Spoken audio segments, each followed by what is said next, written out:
Today we're going to be making some turkey burgers out of this 93% lean ground turkey meat. We're going to add in that spinach. We like to put in feta cheese. Now, regardless of how you buy your feta cheese, whether you buy it already crumbled or you buy it in a block and crumble yourself, I preferably like the block that's soaked in brine so that I know it's nice and fresh. So see how that just peels off there? It kind of breaks it up nicely. All right, so the last ingredient that I want to talk about is my secret ingredient. It is the Montreal steak seasoning, or any brand of steak seasoning. And this is what makes our turkey burgers amazing. You don't need a bun. This is just a turkey burger that you will eat with a nice salad. You're getting in all your greens, and it's tasty. So to get started, let's go ahead and get our feta just crumbled up a little bit better. And now let's go ahead and get it into the turkey. Next step, we're going to chop up our spinach.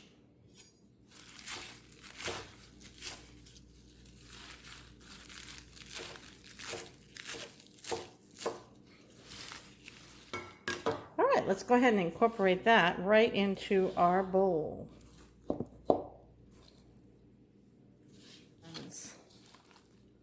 The turkey meat is always quite moist when you start out. Don't worry about it. The feta cheese is going to be your binder. I've been making these for quite a few years now.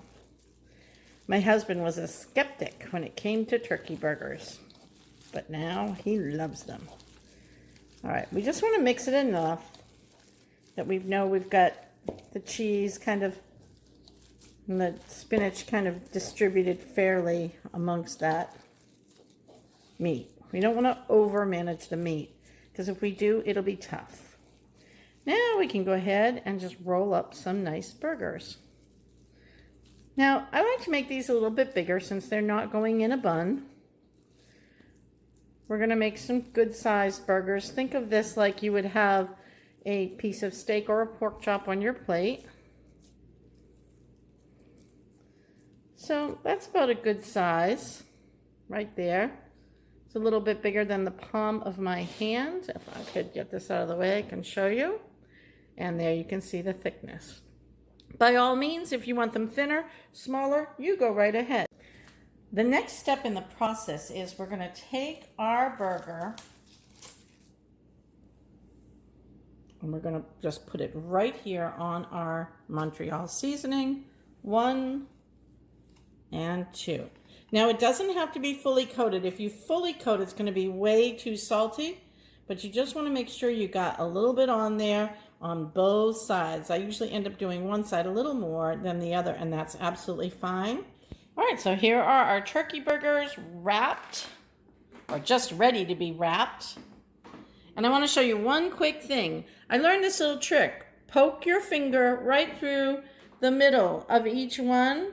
It helps them to cook more evenly. Works with beef burgers too. Anyway, we're going to wrap these up. We're going to go ahead and put these in the fridge.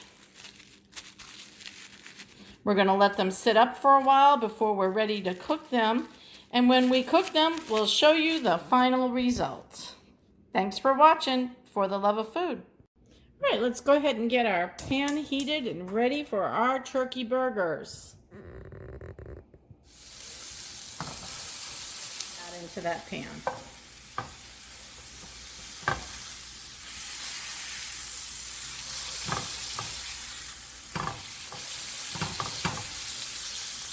There we go.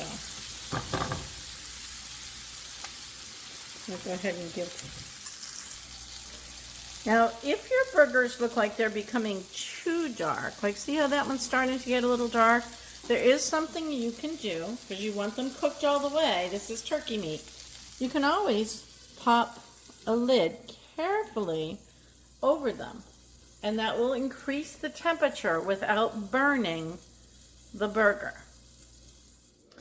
All right, so let's take a peek and see where we're at.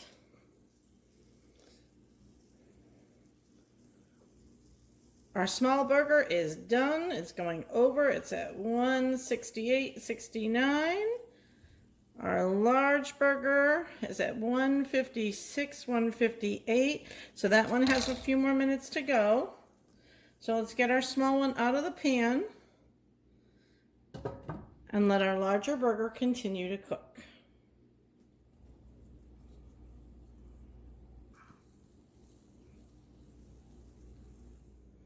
Here is our turkey burger with spinach and feta sitting next to our red roasted red pepper